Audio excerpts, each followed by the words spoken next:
You are the modern descendants of King Cadmus who founded this city. So why do you come here with these laurel branches, richly dressed with all the signs of desperate people begging for help? In this city, I hear the prayers of the sick, and the sound of weeping, and the air is heavy with incense and tears. What more do you want? I can't rely on second-hand reports. I've come here to see for myself. I'm Oedipus the King. Everyone knows my name. And you, sir, well, you are a priest, a man old enough to be wise and entitled to speak first. A sudden panic, is it? A demand fraction. Well, anything I can do, I will do, of course. I have to be a man without feeling to close my eyes and stop my ears to a petition from everyone such as this. King Hughes, Lord of Thebes, you see us here, many hundreds crowding your palace, youngsters like birds still in the nest, old men whose eyes have seen everything, priests of Zeus like me and other gods, the very best of our young men. We've all come here. There are thousands more crowding the marketplace, and at the twin altars of Pallas Athena and Isthmus shrine by the river, where the future can be read in the ashes. And we are all offering desperate prayers. You've seen yourself what's happening here. Crops are rotting in the fields. Disease is killing the cattle. Babies are born dead or decay in the womb.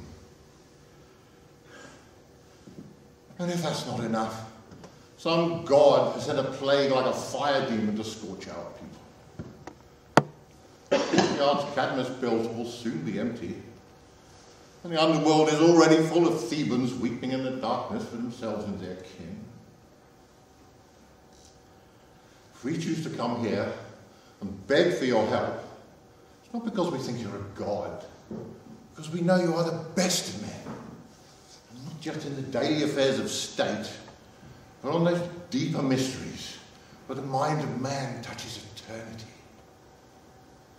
We haven't forgotten that it was you, young man newly arrived here, who solved the riddle of the Sphinx, that monstrous perversion of lion, woman and bird, and saved us from her magical tyranny.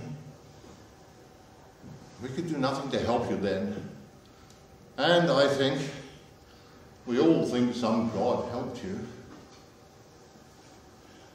That's why, world-famous Oedipus, find us some remedy, either from your own experience or by calling on supernatural powers. You've solved terrible problems in the past. That gives us confidence in your abilities now. Indeed, you have a reputation to uphold. It would be ridiculous to have saved us once, only to see us wasted now.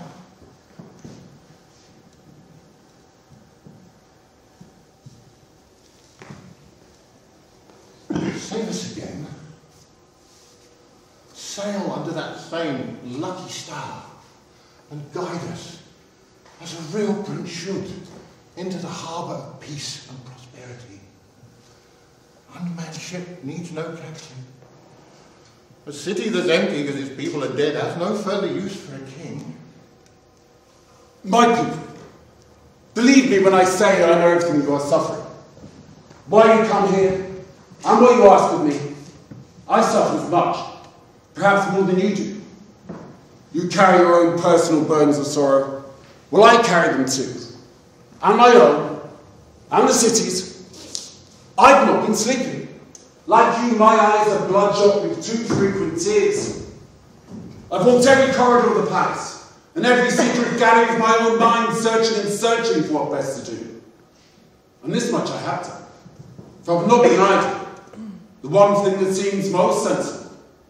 My brother-in-law Creon, the son of Oedipus, I have sent to Apollo's oracle at Delphi to ask the Pythia there, the sacred priestess, what word or action of mine may be of use. Well, he ought to be here. His mission has taken far longer than it should, and I'm beginning to wonder what keeps him so long. But when he arrives, whatever your oracle demands, you have my word it will be meticulously performed. No man can say fairer than that, nor upon a better cue. There's a signal. Creon himself is approaching. Apollo, God of healing, let the news be good. Must be good. He walks with a man confident in his success. Dear brother-in-law, son of Oedipus, what is God's message? What do you say? Good news! Good news! Good news, Tommy. Or perhaps I should say it will be good news. If all turns out well, perhaps painful to begin with. What's that supposed to mean? Such an answer, I shouldn't go to laugh or cry. What we say, all here in public, or shall we go inside? In public, of course. What these people say about Stefanni. Their lives concern me more than my own. The answer's straightforward. The command's simple. There's something unclean in the city. Born here, living here, pollutes everything. We harbour it. We must drive it out. Well, how can we purify the pollution of this unclean thing? What is it? By banishment or blood for blood. It was bloodshed, the oracle said, that's whipped up this storm that's destroying us. Well, whose blood was shed? What sort of man? There was a king here, sir, before you came. His name was Leigh. Well, I heard the name. I've never seen the man. He was killed. And the oracle's meaning is clear enough. The unknown killers of Leigh must be brought to justice. They must be found. Well, where are they? The trail's gone cold. It's an old story now. Where should we begin? Here. For God's sake, search here and you won't be disappointed. No evidence is ever found if you don't look for it. Well, where did it happen, this unexplained murder? Was it here, in the palace, in the country, or while he's travelling abroad? No, he left to go on a pilgrimage, but he never returned except in a coffin. Well, who's with him? Someone must have seen it. There must be some evidence, some scraps, some rumour. It was a servant, but he ran so fast he can only remember one thing. What thing? Tell me, the smallest clue maybe to others. The robbers. Not one man, but a whole band of them met the king on the road and murdered him. Robbers? Mm-hmm. Would they dare attack the king? Or perhaps they bought them Theban money, political ambition motive. I thought so too at the time, but the crisis blew up almost at once. We had other troubles and Leigh was dead, no one pursued it. What crisis could be greater than the murdered king? So there was an inquiry there, any kind of investigation? The voice of the Sphinx seemed to mesmerise us. She drained all our energies with her riddling. It was a question of survival, no time for unsolved mysteries, even regicide. Well, then I shall give it. There's time left now. We'll shine a fresh light into every corner of this whole dark and musty business. Thanks to Lord Apollo and our gratitude to you, Creon, for reminding us what we had forgotten, our duty to the dead. I am determined to do everything I can to help the city and to show the gods justice. After all, it's in my interest too to avenge this crime, not just for Laius' sake, but for my own protection. This unknown killer may strike at me. Justice for Laius and my own sake to go hand in hand. So go to your homes now, good people. Pick up these sad sprays of laurel, call the Theban councillors here, and tell them I'm doing everything a man can do. With the gods' help, we'll find out the truth, and save this city. We must, or we'll be destroyed.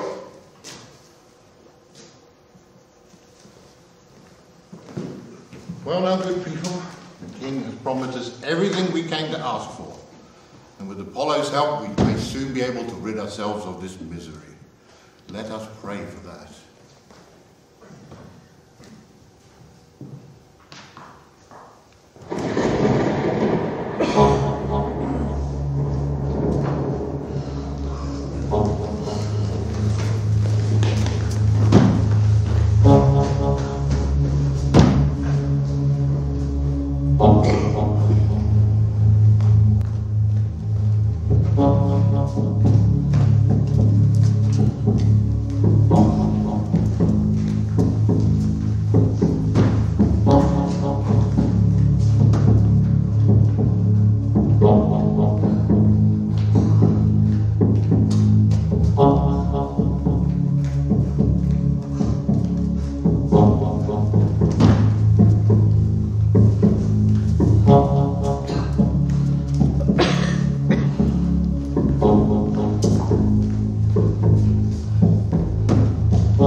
My hands are shaking. My heart is cold and around with fear. This torture you need is unconditional suffering from men of centuries. Sans être your antidote to his plague. Bystanders. Artemis, here's that. Mercy. The shadow of death. What is the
As I tell you to act, follow my instructions in every detail, those prayers will soon be answered.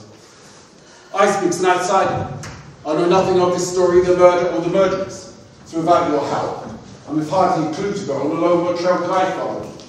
When this crime was committed, I wasn't even a citizen of Thebes. So first, I'll make this public proclamation. If any man here knows the killer's name, he must speak out now, in public, to me. Or perhaps one of Jews to go to man. If that man is here, gives himself up now, proves it for him, there will have a capital charge. The severest sentence I should pronounce will be exile. No greater punishment than that. Or perhaps one of you has inside knowledge of some foreigners. If you turn informer, you'll be well paid, and I shall see to that. And my gratitude, of course, will be the truest and most satisfying reward. If, however, that man is here and refuses to speak, or if anyone out of fear of himself, his friends, or his family ignores these offers, is then later found to be sheltering anyone, or himself, on that man I pass sentence already, no matter who he is, I, Oedipus, will bring anyone to speak with, or give shelter to that man, in this city or in the country under my rule. No man shall pray with him, make sacrifice of him, or even allow him to wash in his house. Everyone will kick him out the doors, as the perpetrator of this horrible crime that brings this suffering on our city. Now, according to the prophetic word of Apollo, as revealed to me by the Delphic oracles, I stand here as the champion of the gods, and the dead king too. And the man himself the murderer. With all solemnity I curse him, no matter whether he acts alone, or with others to bear the mark of his crime to the end of his life, without friends, homeless, and in misery. I will not go further. I don't even exclude myself. If only I should shelter this criminal, in any house or hearth of mine, then let the curse I have uttered fall on me as fiercely as upon anyone. Now this is my sentence, and it's up to you, all of you, to see it is thoroughly carried out, for your sake, for my sake, and for the sake of this plague-ridden, God-deserted city. To be honest with you, I am surprised that no purification ceremonies or investigations were undertaken when so excellent a king as Laius was inexplicably murdered. Even in fact, the gods' commands actually being looked into, I would have thought. Now, however, I am king. I enjoy Laius' title. His bed and his wife. She is a kind of common ground between us. And his children, indeed, if he'd had me, been in other bonds, sharing the mother of my own. But Laius, he is the sad victim of this tragedy. And these links between us and my feelings for the man make me determined to fight for him now, as if he were my own father. Nothing will be too much trouble to ferret out, is the story of Laius. And Laius was the heir to Labdacus and all the ancient kings of Thebes, back to Cadmus and Agenor and his father too. And if any man here dares to ignore these orders, may the gods' curses fall on him too. barren earth, barren cattle, barren wife, and all the horrors that this suffering city daily endures without mercy to the end of his life.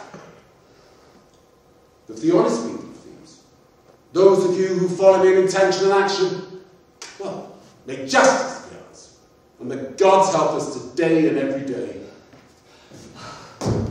This curse frightened any man, great king of Thebes, and it terrifies me. I'm not a killer. Let me say that at once. The god Apollo asked this question. He, if anyone, should give us an answer. I don't doubt that. If any man here can tell me how he persuades the god to speak, when the god doesn't want to, I shall thank him for it. There may be another thing worth saying, though second best admittedly. Second best, third best. Say what you think. Any man's opinion's worth hearing at a time like this. The prophet, an astrologer Terisius. He has knowledge. Insight, experience. He more than anyone can help us now. Which is why I've sent him already. Nothing, my friends, has been overlooked. Creon suggested. I sent him twice. I expected him here some time ago. There were rumors, of course. Gossip in the marketplace. Rumours? What rumours? You must tell me everything.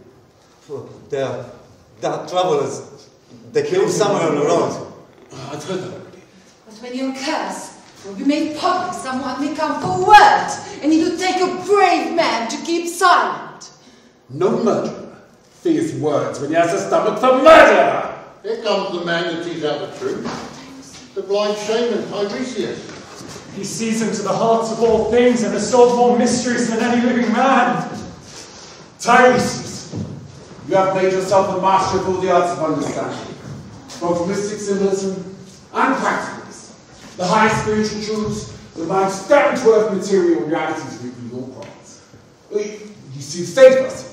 Not of your eyes alone, but of your intellect, of your alignment, use our spiritual channel.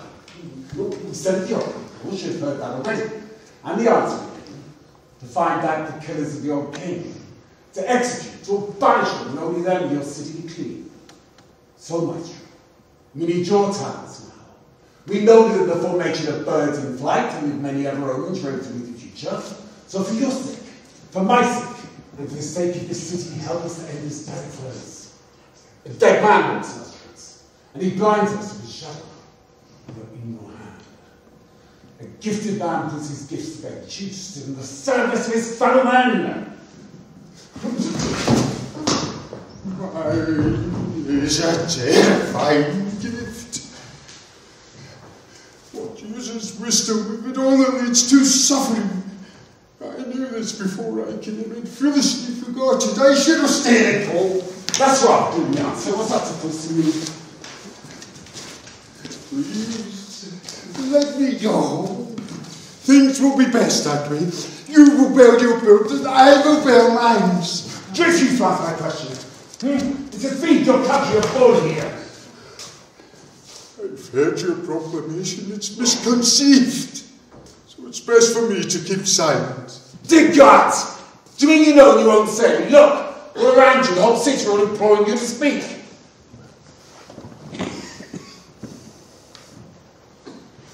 Can't you see?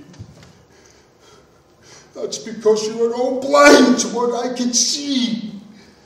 I can't tell you. The truth is painful. My secret I choose. You do know, don't you? You're holding back. You prepared to watch the whole country die. I'm saving you from agony and myself. Don't ask me again. Don't waste your time. I shall tell you nothing. Nothing? What kind of monster are you? A stone statue moved to fury, much less a man. Do you mean this? You're really prepared to say nothing? You lose your temper. Make me your scapegoat when it's your own enemies to blame. Do you hear him? What this man is saying? It's an insult to the state. Every decent citizen will be outraged. I can't change the future, only describe it. What will happen, whatever I say. It's your duty to say what you know. If you must come, you must tell me. Lose your temper. Shout, stamp if it pleases you. I shall say nothing more. Oh, yes, I'll be angry. I'm more than angry. I understand this much. I understand that you are implicated. Maybe you didn't plan this murder. Did everything but act it. And I've done that too in my pity for the lives to see you victim. Would I indeed? You compel me to speak. The truth you proclaimed is never for your head. From today, never to speak to me or anyone. You are the man, the unclean thing, the doctor-breach disease. You dare to accuse me? You slander me in public and think your fortune-telling gives you some kind of immunity. I don't need it. The truth is its own protector. Who told me to say this? There's more to this than fortune-telling. You did. You made me say it against my will. Well, say it again, so there'll be no doubt. Did you hear? Do you want me to elaborate? Oh, I heard. Stinging my ears. Say it again aloud to everyone. You are the murderer of the Immortal King! I'm afraid you regret this, old man. Indulge your anger if it pleases you. I could say more to make you angry. For one heart! More lunacy. Come on, let's have it all. I know, but you do not. That the women you love is not the women you love. That the relationship is disgusting, taboo, and the Eurydice will destroy you. Do you expect to say such things and not be punished? The truth protects me if I tell it honestly. The truth? What's the truth to you? You're blind all over, ears, mind as well as eyes. I pity you. People will scream the same insults at you. Before long, everyone will despise you. You know nothing of the world. You live in darkness permanently. My eyes are open, you can't help me. How could I, an old man? It's not my business. Apollo will do it. It's in his hands. Creon, of course. He went through a cruelest modest history, not yours. Creon isn't your enemy, you are! A political rank. Wealth and power, and men's ambitions clawing each other until life becomes a battleground and envy is everyone's motive. Creon is and has been my friend. I trusted him completely, and this crown, it was given to me freely by the people. I didn't ask for it. And yet this man, my friend, secretly plots to overthrow me with a spiritual quack, a charlatan, a paranormal stuntman whose eyes are stone blind when it comes to prophecy, where money's concerned. Very sharp, wide open then. Astrology, fortune-telling, forecasting the future. Well, where was any of that when we needed it? There was a monster here. Do you remember? I'm sure you do. The face of woman, the body of a dog that terrorized the city. Well, where was he then? What did he suggest to save this country? She said a riddle. No ordinary man can answer. I mean, what else are prophets for? You had no clue, had you? Not a word, not the slightest suggestion. Then I came along. Young man, quite ignorant, knew nothing, with only the wit my mother gave me. But I did it. I stopped her mouth. I Oedipus. I guessed her riddle, and without me gobbledygook about birds. And yet you and Creon, plan to oppose me. That's what you're trying to do, isn't it? I tell you now, if you weren't an old man, you listen. If you weren't an old man, punishment would teach you the difference between prophecy and sedition. King, to speak in anger, as both of you have done. But none of us, as far as I can judge, our city is dying. Our city is in agony. We must consider the God's command and how to best obey it. You may be king, but I am a free man and I have the right to answer. I serve Apollo the gods, not you nor Creon. You sneer at my blindness. You have eyes but cannot see your own corruption. Ask you who she is you love the most, not even his son you are. You're ignorant. You have committed terrible crimes against those closest to you, the living and the dead. A double curse like a two-edged sword. Father and mother will drive you from this city into exile forever. And what a cripple you'll be then. Those bright eyes, that perfect vision you're so proud of, will become dark like man's. There will be no place on earth that hasn't heard the sound of your pain. The wildest heathlands of Cytharion, even its cliffs and ravines will echo to your bell. When you understand how those melodious marriage songs deceived you, when they led you to that safe harbour you imagined here, then unimaginable sufferings, miseries you cannot guess at, will become familiar both to you and to your children as you pile your agonies upon their heads. Accuse Creon of every crime, slander him, despise what I say. Every man in the world will despise you, and no man has committed crimes like you. I cannot listen to this. Why should I? You! Get out of my sight! Take him back to where he came from! Yes, I shall go now. You brought me here, remember that. I didn't want to come. Oh, believe me, if I'd known what I'd have to listen to, the ravings of a lunatic, I'd have left you in peace. You think I was born a fool? Your parents wouldn't think so.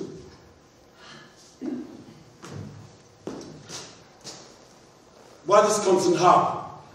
Upon my parents who fathered me. Today, you will father your own destruction and conceive the truth of your birth and death. Speak plainly, man. Stop talking in riddles. Why not? You have a genius for solving them. Yes, I'm famous for it, and your sneers and insults won't make me any less incisive. That fame is your misfortune. I say distinct with my genius. What does it matter to me what you choose to call it? Now I shall go. Give me your hand, boy. Take me home. Then take it, and good riddance. We can do without you. Read in your own house and spare mine. Yes, I'll go. I says what I came here to say, and I says it to your face. Or should I be frightened? You no longer have the power to hurt me. But I will say one thing more. The man you're looking for, the murderer of lives, is here. He passes for a blind man who lives in Thebes, but he was born here and will learn that to his cost. You could see when he came here, he'll leave blind. He's a rich man now. He'll go as a beggar, groping with a stick in his hand, tapping his way. He'll leave this city into endless exile. To his children whom he loves, he is brother and father. To the women who bore him, lover and son. To his father, a killer, and a man who supplants him. Go in. Send your genius to solve those riddles. Call me a blind man when you find them on its route.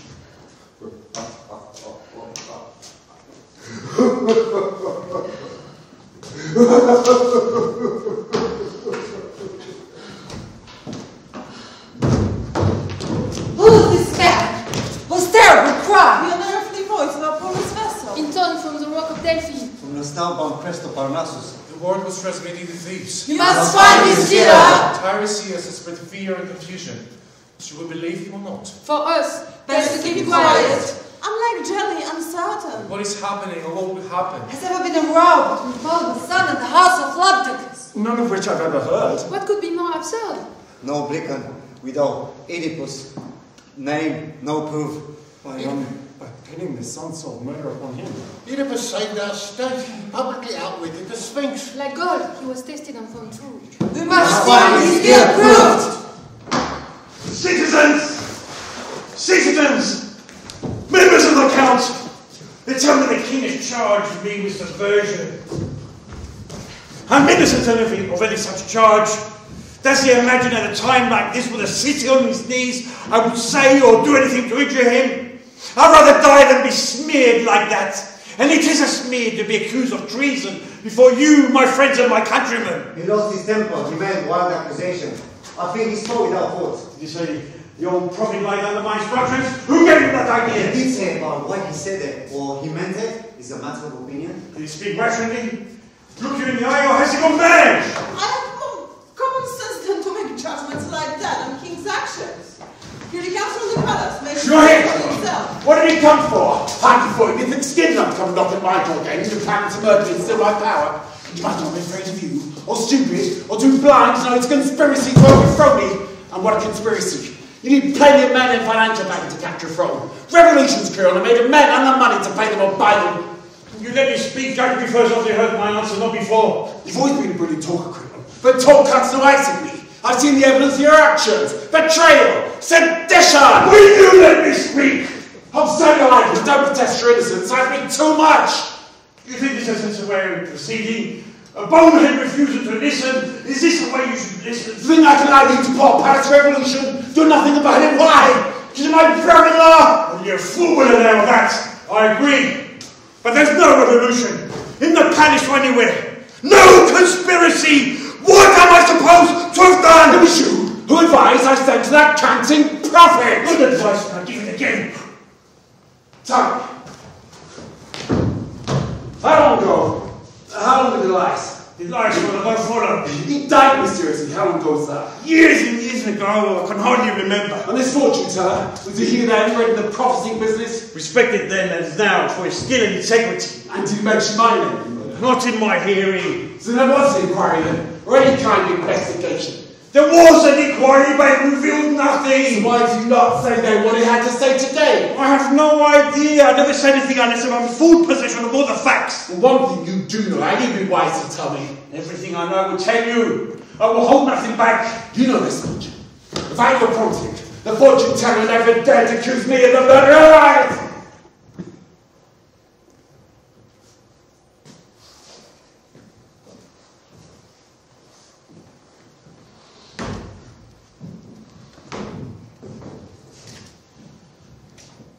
Did he say that?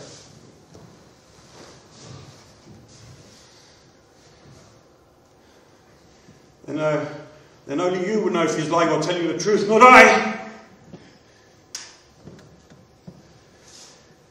Am I permitted to interrogate you? Why not? I've got nothing to hide. You'll never pin this murder on me. Are you married to my sister? Of course I am. What kind of question is that I do have the honour?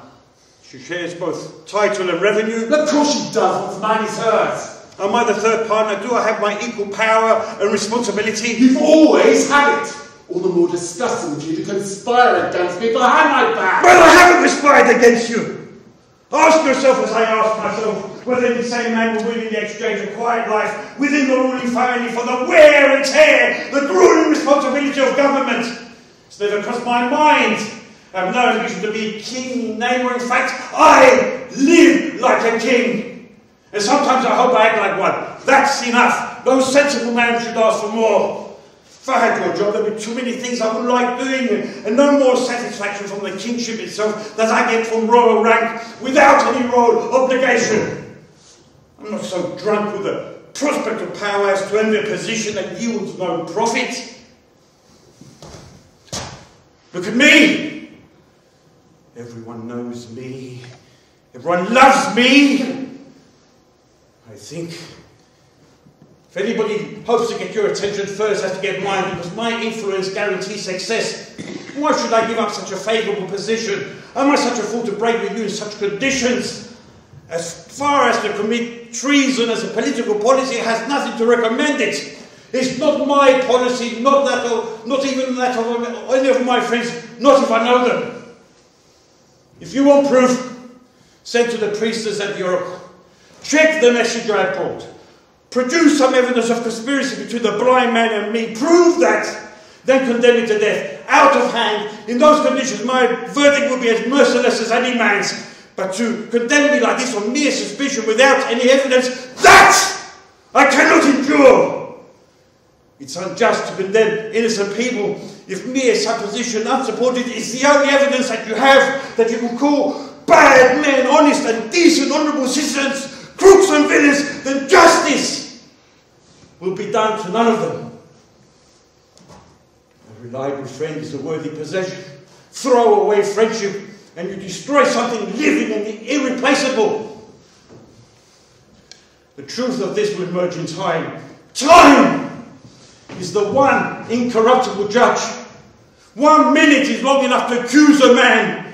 To prove his innocence takes much longer. If you weigh his words, they make a good sense. Wide world, prudence, main consideration. Quick judgments are not always the wisest. Conspiracies don't take their time. They keep on the move. And counterintelligence must move fast too, or we're caught napping.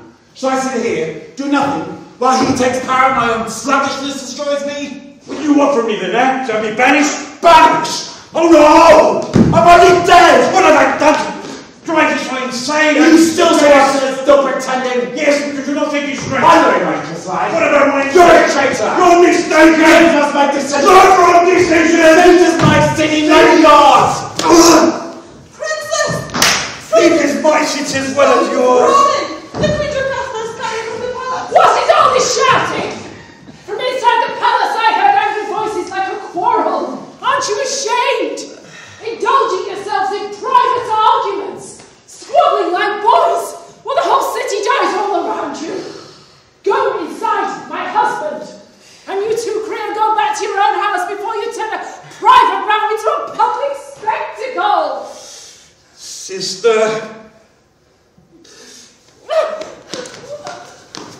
with blood relations, but your husband, he's condemned me unheard to a choice of exile or death. Certainly I have, and that is the least I can do. May all the gods curse me forever if I'm remotely guilty! Oedipus! You must believe an oath like that can't be taken lightly. Believe it the lies say. I was thinking these reliable counsels, they heard it all. Great King, be prepared to change your mind. You asked me to break my word. A man never questioned his integrity before. Show some leniency. What are you asking? Stefanni, we do. Well, say it up, let everyone know. He's your long trusted friend above suspicion. Don't condemn him by hearsay in spite of his own. Well, don't you understand your implications? Spare him and demand my banishment or death. Our city is dying!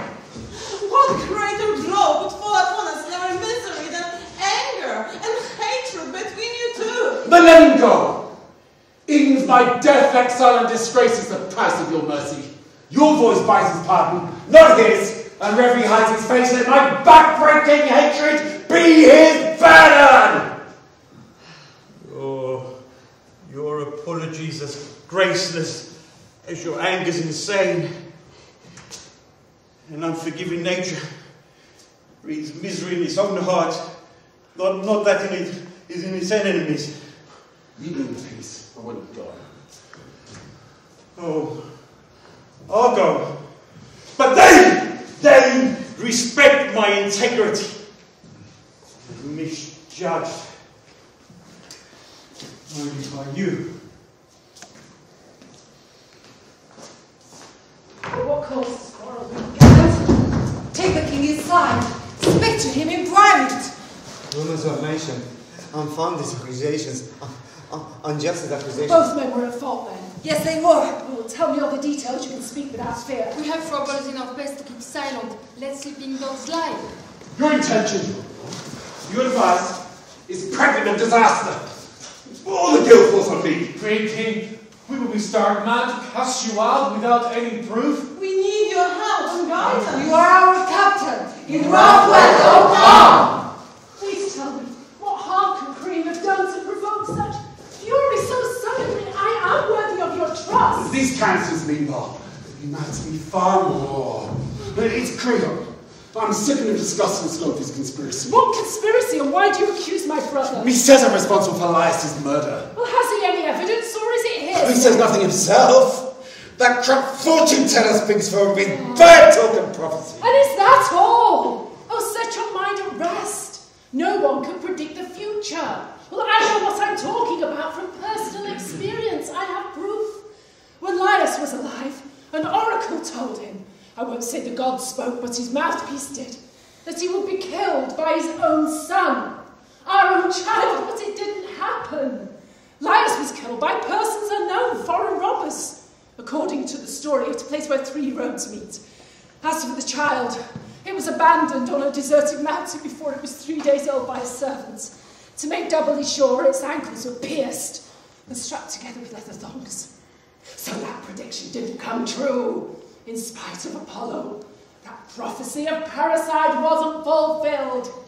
Laius was murdered, but not as he feared by his own son. The The oracle had been unambiguous, its meaning quite plain. So why take notice of these fortune tellers and astrologers? The gods always get their own way without anyone's help when they're ready. Something you said, Jocasta. I remember. My brain's in turmoil of feelings and memories. Why do you look at me so strangely? What's the matter? You said, didn't you, the lies was butchered at a place where 3 worlds meet? Yes, that was said at the time. It's still a common story. Where? What country?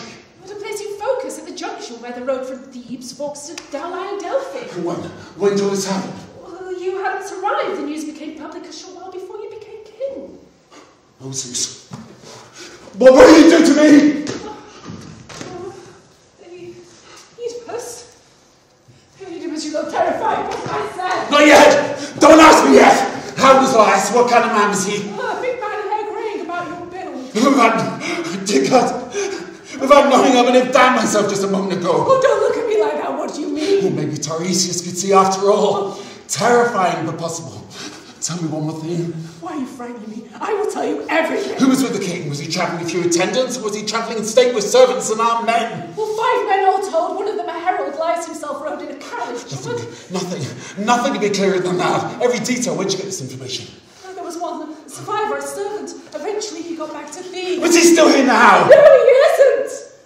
By the time he got back, everything had changed in the city, and you were king in Laius' place.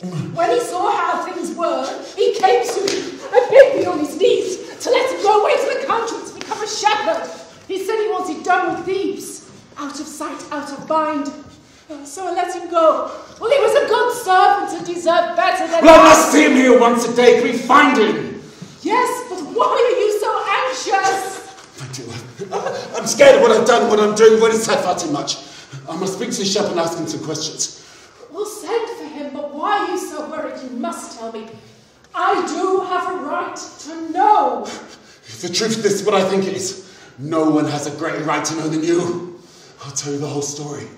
My father, Panos, was Corinth born, and Merope, my mother, came from Doris. I was an up-and-coming fellow. I was very much the man to watch until one day something odd happened. It was something astonishing, which probably caused more trouble than it merited, but which I took seriously. At a banquet one day, a man who had drunk too much, he jeered at me and he told me I wasn't my father's son. Well, I was very angry, hurt and insulted and kept it to myself for the rest of the day. The following morning, I went to my parents, father and mother together, and asked them question after question and was compelling them to tell me the truth. Well, they were very angry.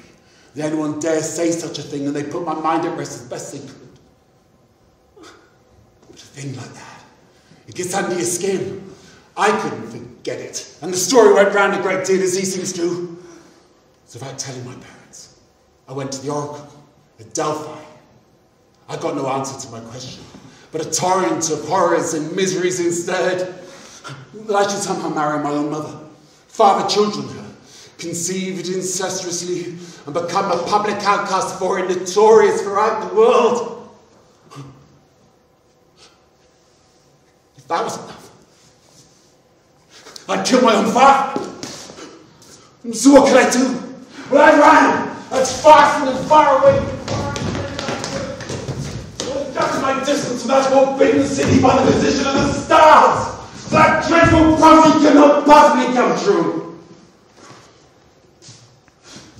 Now the route I took me to that part of the country where, according to you, Laius was murdered. Now listen, Jocasta. This is the truth in every detail. I came across a place where 3 roads meet. Another junction, I was confronted by a herald in front of a carriage, drawn by horses and carrying a passenger just like you described. My build, grey hair. Now the man in the front, he shouted me to get out of the road, and the old man too rudely ordered me out of the way. The driver, he barged into me. So I hit him hard, I was mad, I was uncontrollable, I'm furious by now. The old man in the carriage, he was waiting for his turn, and as I passed him, he hit me full on the head with a 2-pronged stick, the type used for goading horses to make them gallop. But I paid him back with interest and double quick. I whacked him, stabbed him with my staff. He fell out of the carriage. He fell flat into the road. Well, the others came for me, of course. I killed them! Every one! That man, inheritors remotely neglect his lives. If the king's blood runs in his veins, is there any man on earth more miserable than I am? All the gods will hate me and every man. No one will talk to me, friends or stranger. No one will invite me into their house. I curse the murderer. And now the weight of that curse now falls on me. The same hands that killed him have fondled his wife. So was I cursed from the beginning then? A filthy, corrupted thing, infecting the city, deserving exile if anyone deserves it. Now I'm cast out from Thebes, denied the sight of my wife or children again. I'm crying for my childhood. No, never can I return there. For fear the oracle may be fulfilled, and I should somehow marry my mother and kill my father, Polybus, who nurtured me and gave me life. It's the gods. It's the gods, it seems. They've devised these inhuman snares to amuse themselves. But listen, God, that you revel in the purity of your power over human affairs. I'll do everything I can to deny you of that pleasure. No, never! Never will that day come if I can help it. I'd rather die, with every memory of my existence blotted out from the face of the earth and see such dreadful things come true. I'd be shamed, branded and notorious before humanity. Your story is terrifying, great king. But don't give up hope. There was an eyewitness. Until you've questioned him, say nothing. The shepherd! That shepherd's my last chance, I'll get into that. But even when he gets here, what possible help can he be? One detail, and it's crucial. If his story corroborates yours, I'm proved innocent. Oh, what detail? What did I say? Does it matter? In your version, the shepherd's evidence lies was killed by robbers, robbers plural. If he still says the same, if he still calls them robbers, I'm in the clear. One man is not a group of men, plural is plural, not singular. But if he describes a single traveller walking on his own, then quite obviously all the evidence will point to me. Oh, but he did say robbers, I'm certain. Well, he can't change his story now. He spoke in public, the whole city heard him, and even if his evidence varies in detail, by no stretch of the imagination can he pretend that Laius died as predicted. A child of mine would kill him, the oracle said, and it didn't happen. My poor little boy killed no one. He was the one who died years before any of this happened. That's how much oracles are worth. In future, whatever they say, one way or the other, I won't waste my time with any of them. That's the truth of the matter. But we will speak to the shepherd. Send him eventually now this minute. At once. We'll send for him at once. Come inside. I'll do nothing without your approval. Nothing. I only ask For an honest law. Justice. I believe in the moral law. As the gods decreed. No man make those precepts. They never sleep nor decay with age. As men decay. They run their courses in immortal sources, like a pure and eternal fountain. Arrogant self-love breeds absolute rule. The tyrant Who eats up money and man. He seeks absolute power And in one foolish hour, overreaches himself. and ends in the gutter. An ambitious man should owe honor to the gods when his demons drive him to lead the state. He sets his store by moral law. Gods love him, and his people prosper. But what if a man should laugh at justice? Grab what he wants and disregard. His own action, honesty, truth. Plunder holy shrines. What can he hope to escape? The consequences of his When rage. the criminal makes off with his loot and the murderer becomes king. Why should I cling to the old ways? Or cling to and adhere the old wisdom and morality? Or honor and prayer, secret harmony. Deus universal, if you hear our prayer, show us again your immortal power. In this darkest hour, when lies is fake and Apollo's words are both forgotten and the warnings unheard. I have decided, senators of Thebes, to visit the holiest temples of the city, to make sacrifices there with incense and flowers to the all-powerful gods. The king is confused at the moment by his own nightmares and fantasies. He can't make balanced judgments or estimate from past experience what is likely to happen. Each new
show me the way to the palace of King Oedipus, or better still, to the man himself, if you know where he is.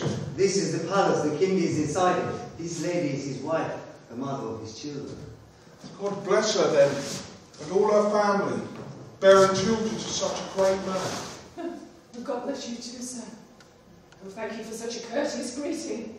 Have you come here for your own purposes or to bring us news? News, dear lady, and good news too, for your husband and his whole family. What news is it? Who sent you? I come from Corinth, and my message is bound to please you, though it's painful too, and may make you sad to begin with. What message causing two such opposite reactions? Tell me. The Corinthians will make Oedipus king of the whole isthmus. Everybody says so. But Polypus rules in Corinth and has done for years. Isn't he still king?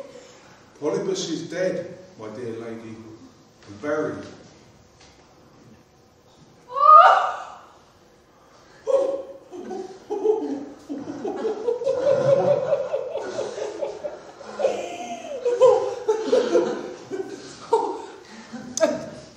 Polypus is dead. The father of Oedipus dead. Unless I'm a liar, in which case strike me dead on the spot. You go to the king, tell him the news. Oh, oracles, dreamers of dreams. Where are your predictions now? The one man Oedipus has kept clear of for all these years for fear he should murder him. And that man is dead. At long last dead. And Oedipus had nothing to do with it. Jocasta! You called me out of the palace again. What's going on? This man has news for you. Listen. And then tell me what you think of oracles with their mystification and mumbo-jumbo. Who is he? What does he have to say? He comes from Corinth. Your father, Polypus. He's dead. Do you understand? He's dead! You. Tell me yourself, get it quite plain. I can't put it any plainer. He's dead all right. He's gone the way we all go. So how did he die? Was it murder or something? Sleep comes easily to an old man's eyes. So he's ill then and declined gradually? He was old and tired. He lived long enough. So... What now then, Jocasta?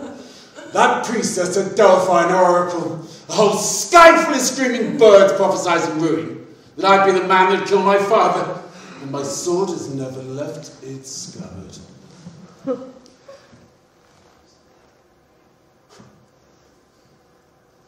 Well, maybe he died of a broken heart because I was an exile. Well, maybe I killed him that way. I don't think so. Polypus is dead. But so is that oracle and the prophecies. Dead and ruined. And wasn't that my prophecy? Didn't I say so right from the beginning? You did. But I was confused and frightened. Oh, forget it now, it's over. But my mother... While she's alive, I can't be safe. There's still that to fear. Oh, fear? Why fear? We live our lives at the mercy of chance, of purest coincidence. No one can predict the future, so what's the point of fearing it? Live, enjoy life, take each day as it comes. As for marrying your mother, you're not the first to have dreamed that dream. Every boy is his mother's lover in imagination and in daydreams. It's commonplace. If a man broods on his most private fantasies, his life won't be worth living, believe me. It's all very well your celebrations. If the woman that brought me into the world happened to be dead, but she's not yet, she's alive. And while she's alive, somewhere inside me, I'm still afraid. But much less afraid, your father's dead. Less afraid maybe, but still afraid. Don't mind me asking, sir. Who is this lady that scares you so much? Queen Merope, the dead king's wife. What's she done? There's nothing to scare you about her, surely. My friend, there's an oracle once from Delphi, dreadful prophecies. Too dreadful to tell a stranger? Or can anyone hear it? It's no secret. Apollo's mouthpiece, Epiphany herself, told me I was doomed to marry my own mother and kill my father bloody with my own hands. This is the reason I left Corinth and stayed away for so long.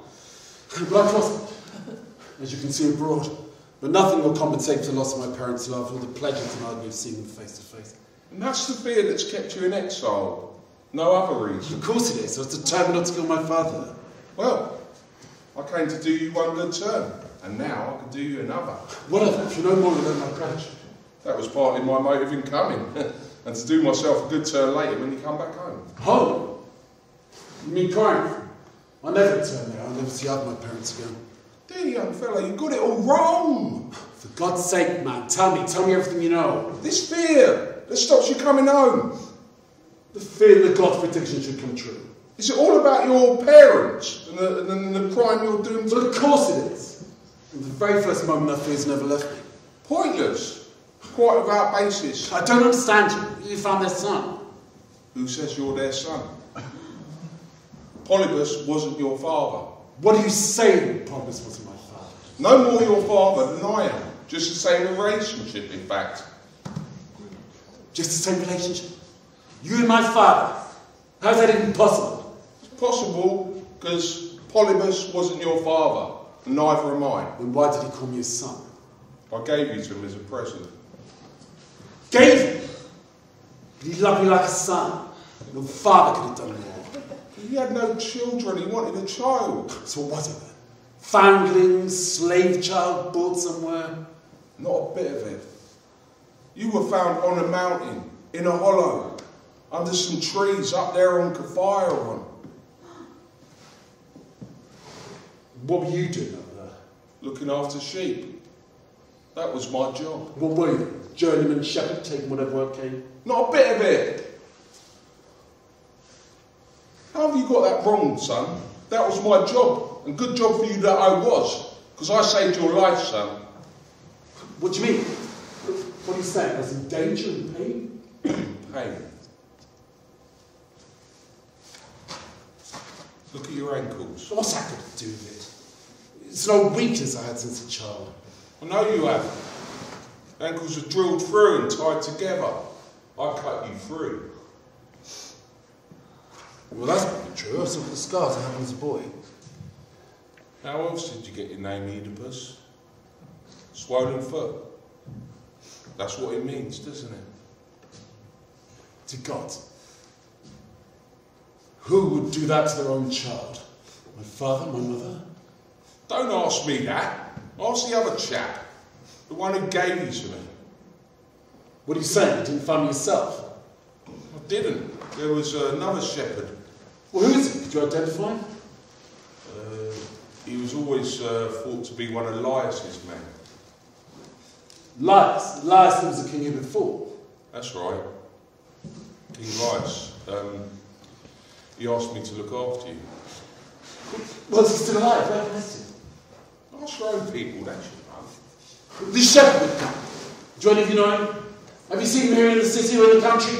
If you know this man, for God's sake, say, speak out now! The time's come to solve this mystery once and for all. Sir, I think this shepherd and the one you've already sent for, they must be the same. But as the queen, she shouts now. The Jocasta, this shepherd, the one we sent for. Tell me, is it the same man? What man? What difference does it make? One shepherd or another? Forgetting the whole thing, don't pursue it! Forget it! Of course I can't forget it. What nonsense, my life's a mystery. All these clues I intend to Listen to me in heaven's name! This is making me ill! I'm sick with this already! There's no need for such clues. Suppose it proved I was born a slave. From a generation of slaves. Without sickening you, will fetch your standing. I'm begging you! Go on! Well, I must go on. I must find out the truth. I know what I'm talking about. I'm telling you this for your own good. And since when have I put my own good, as you call it, ahead of the service of the state? Oh my God, you're doomed. There's no escape. I have one wish and one wish only. That you never discover who you really are. Hurry, one of you. Fetch that shepherd here. My wife's too proud of her blue blood. She's scared she may have married his slave. No chance now. It's over. It's finished. And this is my last word to you. Forever.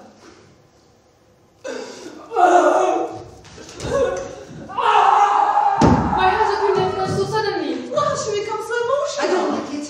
This refusal to speak is like the silence that hangs over the silhouette about to Storms! Hurricanes! Let them all come. I've travelled this far and I'm determined to find out my identity. If the gun's my birthplace, I shall hunt and act. My wife, like all women, is snobbish about rank and upbringing. But if I'm the child of chance, with good luck as my godparents, I shan't be ashamed. My true love is fortunate coincidence, and my brothers and sisters are the changing seasons, and I'll change with them as naturally as the trees. I am what I am, and I have no wish to be otherwise. But who I am, that I must know, and I will know it. If I can foretell the future. By prophecy or common sense, I predict that by tomorrow morning, this truth will be dawned. That mysterious Theatro, that magical mountain. Father, mother, and nurse to Oedipus our king. And our voices will sing. Praises to his outlandish birth, the child of the earth. and glory to Apollo. And thanksgiving. May be bound to God's roaming souls. Countess, I think I can see the man we are waiting for. Although I'm making a guess, I've never surprised you. Well, tell me, is he the one you've seen before? I recognize him. This is the man. He was Laius' servant, and honest as the day. Now, friend from Corinth, is this the man you mean? It is.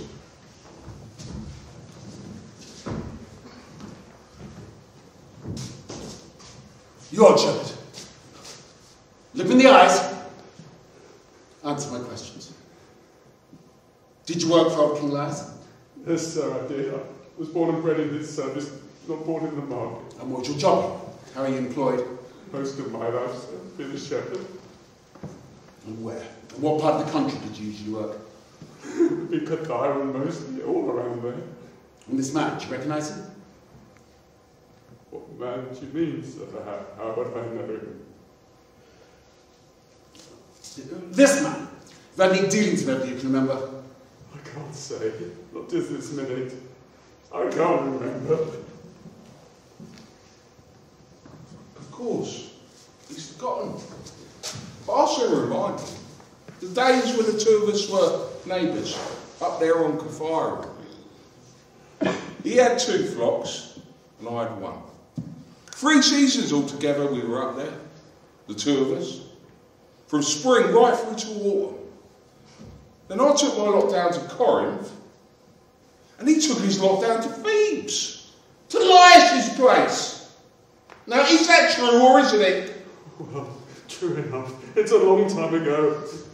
In that case, you won't have forgotten that boy. That baby you gave me. You asked me to look after him and bring him up as my own. Why are you asking about that? It's years ago. And he's a grown man. My dear old mate. This is that baby. Oh, God damn you, be quiet. No, old shepherd. You deserve that sharp tongue more than he does. Why, mate king, what have I done? For not giving a straight answer to a straight question. He was asking about the child. He's just talk. He knows nothing. He doesn't understand. Now listen. If you won't speak willingly, you'll be forced to speak. I'm an old man, so for God's sake. You too! Twist his arms back. Quickly! Oh, God help me now. What have I done, sir? What more do you want? This man was asking about the child. Was it you who gave him that child? Was it? It was me. Wish I'd died that day. Oh, you died today unless you tell me the truth. Die if I tell it, I swear. This fellow is still determined to prevaricate. No, I'm not. I told you I gave it to him. What else? Where did it come from? Was it your child or did someone give it to you? Mine. Would I give away my own child? It came from someone else. Who else? One of the citizens here in Thebes?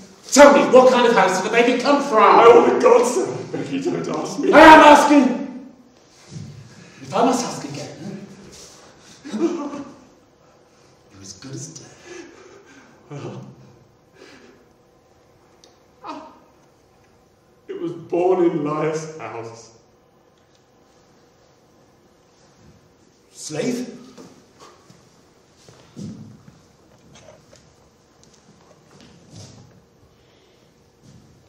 We're bloodfish. I'm on the edge, sir, must I say? Yes. We're both on the edge, I must see you, sir.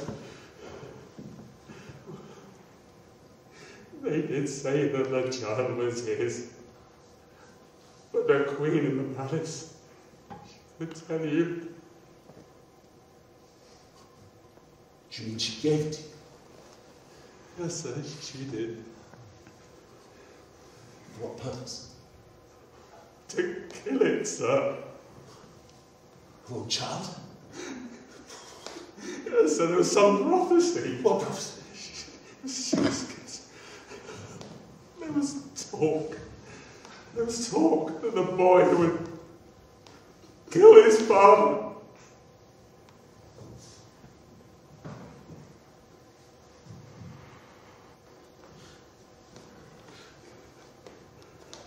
Then why? Then why did they all the guts to give the child to this man? I couldn't kill it, Master. I couldn't do it. A little boy who's 3 days old. I thought, he'll take it miles away to his own country. It'll be all right. So he took it. And he saved his life. And now it's all turned out like this.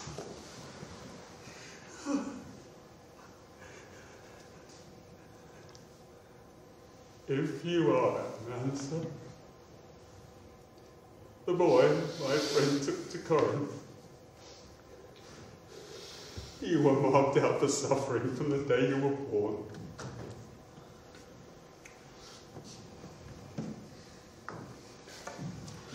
Oh.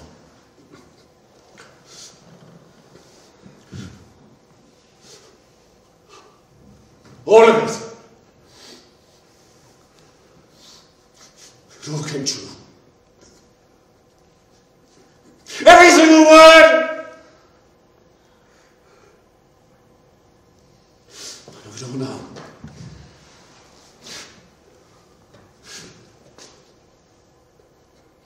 There's nothing left to fight.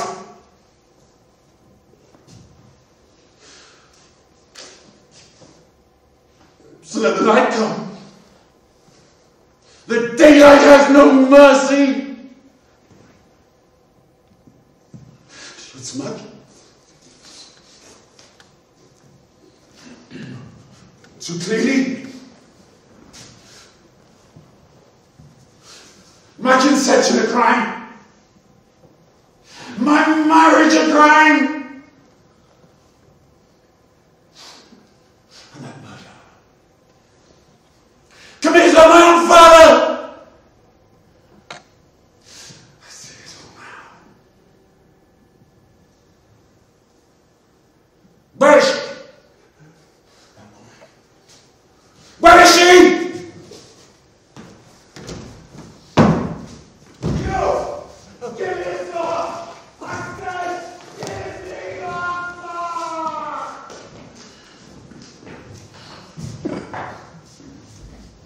Happiness, like a bird, blind. Flutters and is gone. We have seen Oedipus the King brought down to misery. His mortal man's destiny. What a champion marksman. He shot down the Sphinx.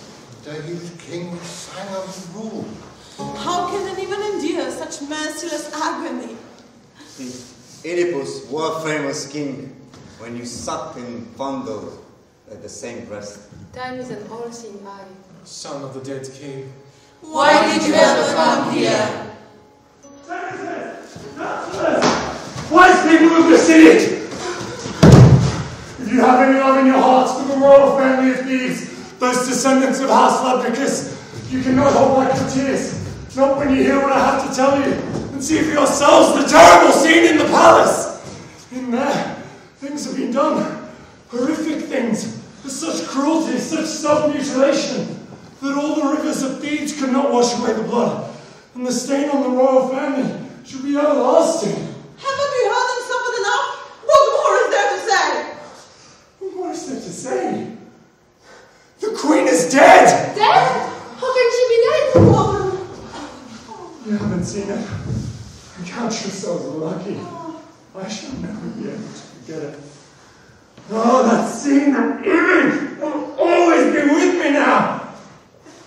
When I was there, And so it falls to me to tell you what happened. When the Creon came in anguish, muttering, pulling her hair out like some mad woman. She screamed and ran into her chambers and bolted the door. We heard screaming, something about lies.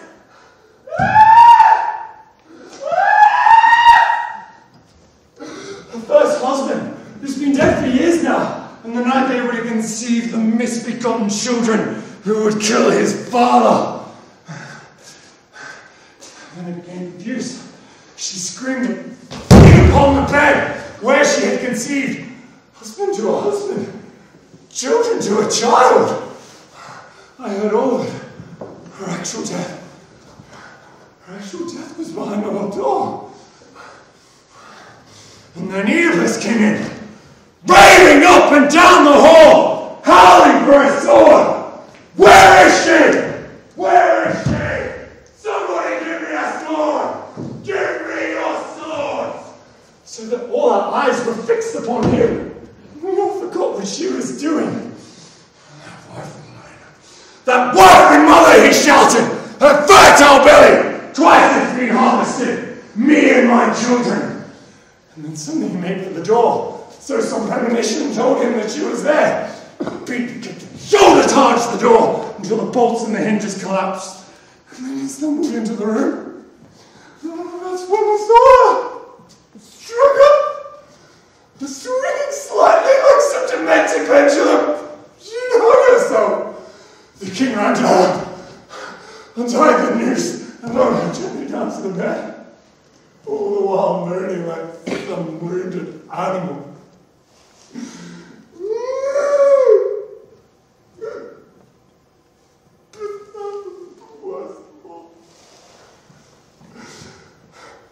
Upon her breast lay 2 golden brooches. The king opened them, raised them into the air. It plunged them down into his eye! Screaming! And his own guilt and suffering were too great for his own eyes to see. And then they shall both live in darkness forevermore. That he shall never see again those who he never should have seen, nor love those who he never should have loved. That was how he went on, cursing and stabbing in his eyes, until his face was a smouldering mass of blood and tears. Not drops of blood, no. Like some great cloudburst cascading down upon his cheeks. And so they embraced in the crime and they embraced in the punishment too. Man, wife, child together.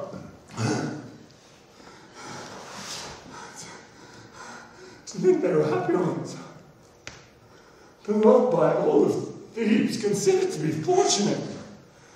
But from today, pain, grief, horror, all the sufferings that men have words for, shall make their names notorious forever. Is pain relief, or is he pain getting worse? You must see him.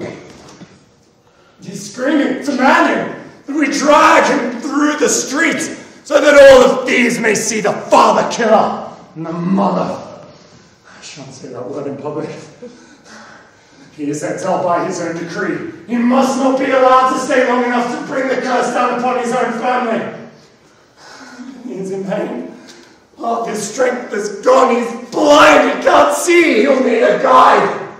The physical agony must be so much worse than any man can bear. But you'll see him now. He's coming. Pity and sorrow, you must hear it. You must feel it when you see him. Oh! Oh! Anguish! Agony! Has ever any man had seen such a suffering?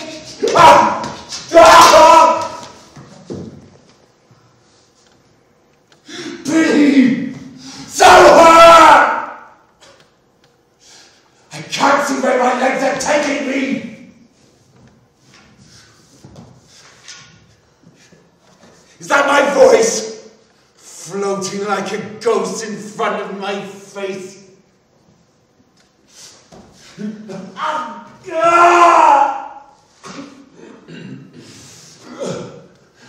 The punishment begins here. Where will the end be? Horrors too dreadful for human eyes to see.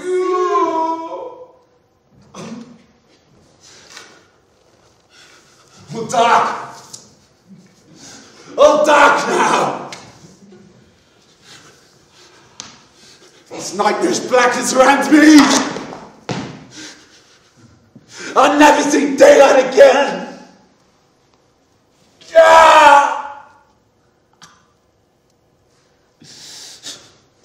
The pain in my eyes, dear God's grind sharper, but the pain in my memory cuts deeper! This is life now. My friends, you still here? Still loyal, still kind? You don't desert me. You stay with me. My eyes, they can no longer see your face. But I know you're here by the sound of your voice. Your mutilated eyes, what darkness in your mind has brought you to such despair? Apollo!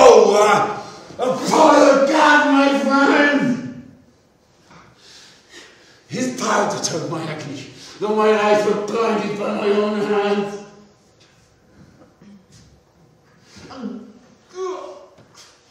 Why have eyes to see my own degradation and misery? Ignorant. Made him happy. Make him blind. Damn the man who saw my ankles bleed and cut me free from those straps. His mercury made things worse. Did I live for this agony? No one would love me. A lifetime of misery. But a child grave on the mountainside.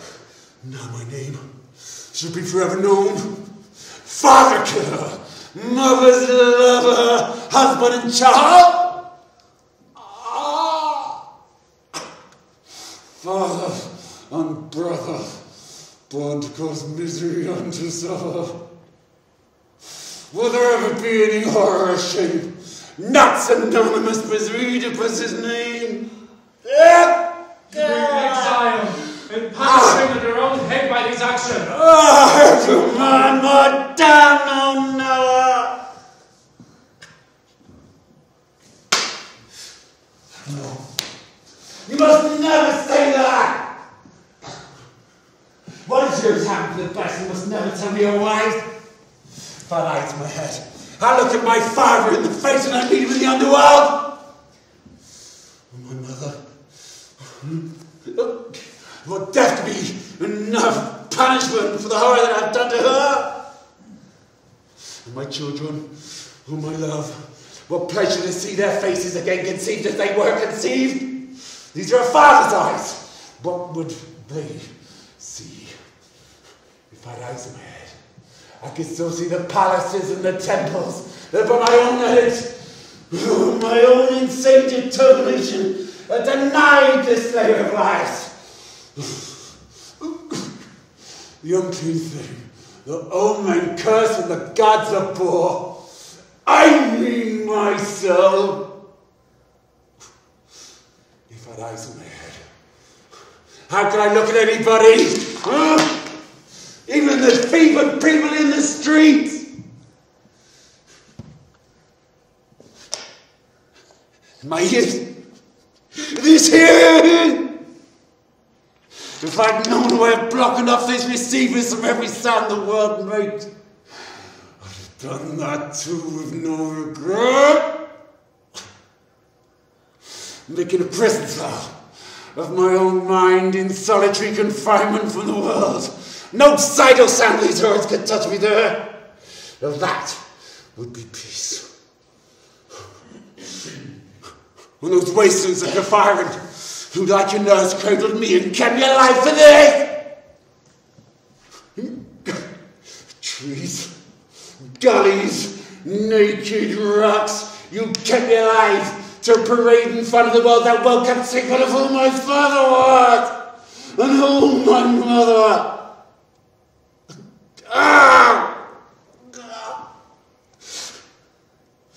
And Corinth, my childhood home, and Polybus and Merope, whom I loved and fought my parents. How could you imagine what a crop 9-year open-faced boy would become at his age? Has ever a rosebud been so soggy or rotten within, or ever an apple so filthy with maggots? Let these images describe me in my youth, born damned, amongst the damned. That triple junction, that overgrown place where 3 roads meet. Do the trees remember all the shady pathways, what happened that day?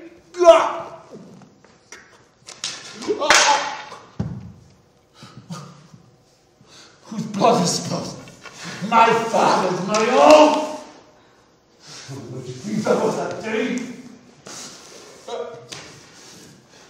What an act I did upon the dead man's wife, entering so joyfully the same passageway that gave me entrance to the world, sowing my own seed and the warm earth that germinated me.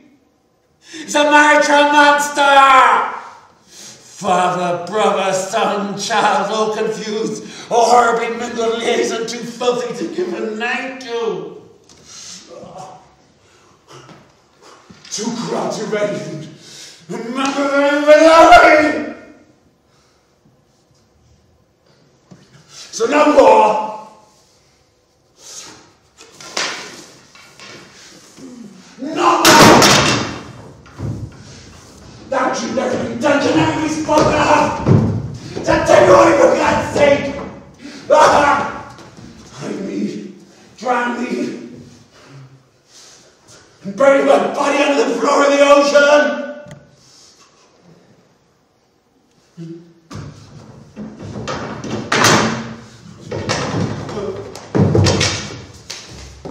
Where are you? Have you all gone? Don't leave me, for God's sake! Help me, someone! I didn't mean to take her back. It's not contagious, this crime of mine. I'm the one to bear the shame, horror, and the punishment, and I'm to bury her home! Creon is coming. It's up to him now to deal with you. He will advise us as provisional governor in your place. Of course. There's nothing I can say to him. And why should listen to anything I've got to say? I've treated him unjustly. I've come to crow, Oedipus. Now that you're down, I'll accuse you of crimes of which governments convicted in the past. But you people, if you have no respect for the common decencies and sympathies due to any man's suffering, revere the sun at least, whose warmth and brightness sustains us. An open street, in broad daylight, there's no place for a thing unclean, cursed and sentenced to be cast out. Not even in the open air, on common earth, or from under the rain from heaven, would he find shelter or welcome. Take him in. His sufferings are no place for the public. It's private, a question of family, grief and prayer. Matter for his relations, not the whole city. It's the kindest crew. More than I expected my deputation. For your sake, no mind, do me one more favour. What favour? Banish me. Take me to some empty wasteland where the human voice could not be heard. Could have done that already, of course. But it seemed wise as a matter of priority to consult the oracle. The oracle spoke unambiguously. Kill the father killer, the unclean thing. I got the man. Yes, it did say that. But in circumstances as extraordinary as this, it still seems wiser to consult the gods. I am the cause of all this pain, and the punishment is known. Haven't you, of all men, learned to trust the gods? Oh, I've learned that. Now, one more favour I must ask or beg. That woman that lies dead in the palace. See that she's buried decently with all the formalities that you deem appropriate. She's your sister. Your flesh and blood you over that. In my case, Thebes is my city, my homeland. But I did not know that until today. So let me go. Let me go to my own wastelands of Capharia. My mother and father left me there to die in the wilderness, and I shall die there now in accordance with the wishes of those who wish me dead. My life was saved miraculously, not for some common ending of old age and sickness, but something awe-inspiring and full of terror. So let it come as it will.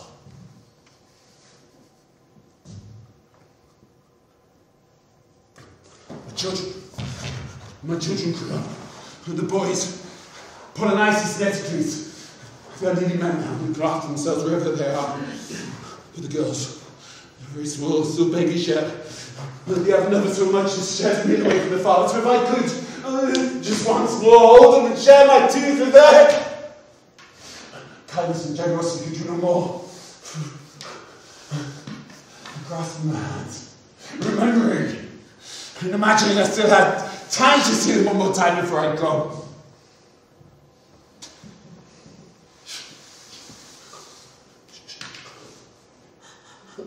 I can hear something. Are they crying? You showed pity, Creon, and pointed to me. I'm asked to dare my children. You pulled to me. I know you love them, and you love them still in spite of everything. You have better luck as a king and a man than I have had. The girls come to me. Antigone, isn't he? Of me. Shh. These are your father's hands and your brother's. And the hands that blinded me, though I was blind already of the truth. No, I knew nothing. As I fathered you on my own mother, only your wife. My eyes, they could no longer see you, but they cry. And they do when I think of what hard times you will have in the world, the vicious things people will say. Holidays, festivals, no fun for you. There will be crying at home alone while the others enjoy themselves. When you're old enough to be married, what man would be brave or foolhardy enough to take you on? And that scandalous reputation will stick to my children, my children's children. That man, he killed his own father, gave his own children a mother by his own mother. He ploughed up the same ground from which he sprouted. Those girls, that's the sort of thing people will say. And who will take you on under those circumstances? No one. That's all. Oh, virginity and barrenness, all you have to look forward to. So, Creon, Menoetius was your father, and you must look after the nearest kin. The two of us have brought them wind to the world. They're dead now or dead to them, so without you, they're quite alone. So don't let them wander husbandless and homeless, and don't condemn as the same punishment falls on me. They're very young. They're very poor now. And without you, quite without hope.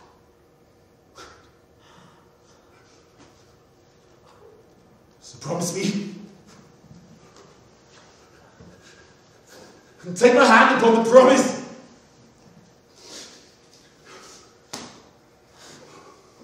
Good, brother. Now, girls, if you're able to understand such things, I could tell you more, but that will do for now. So when you say your prayers, pray for peace Somewhere to go home. A better life than your father has had. That's enough. No more crying in public. It's time you went in. No, just a moment longer, even against your better judgment. No. The proper thing done at the proper time. On what condition that I have your promise? What promise? To send me to exile. Gods will do that. I shall follow the instructions. No, don't let me go there. Not the gods hate me. If they hate you, they'll throw you out. Do I have your word? Will you do as I say? No. I shall do what I said I would do. Yeah. I'm in your hands. Very well then. You stay here, but the girls No. stay inside. No! No, not the girls! Not the girls! No! Don't take it away from me! Don't give Don't me do orders. that! My No! orders brought you to this. Where are they? No! No! No! Don't do that! Don't take that!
Citizens of Thebes, inheritors of our great city. You have all seen Oedipus the King, or Tyrannus. Who solved the riddle the she-monster sang, and by his genius saved the state. Whose fame for that deed was so great. No men just envy him. Like a tidal wave. Of disasters that swept him to his grave. Judge no man's life until he's dead. There's no winner until the race is run. No man fortunate or free from pain. Till he lies in his last everlasting bed. When the earth covers his head.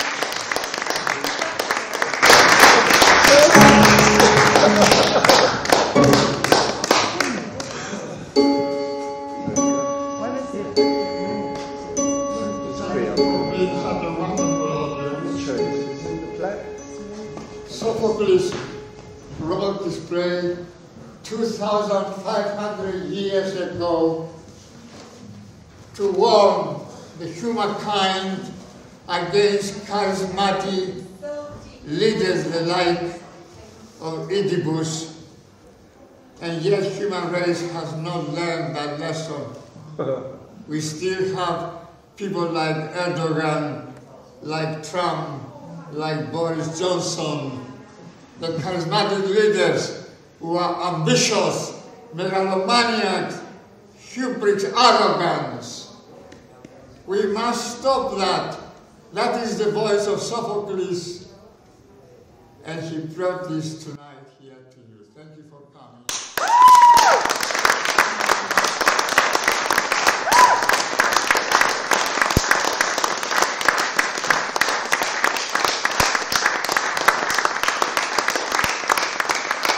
And this brought the word tomorrow and Sunday for the last two performances. It's a play that I believe that should be carried on. It needs a tour, a regional international tour, to spread the message to the human race. We must stop these charismatic leaders leading us towards destruction. It's the humankind that can do that. Us. Thank you. Good night.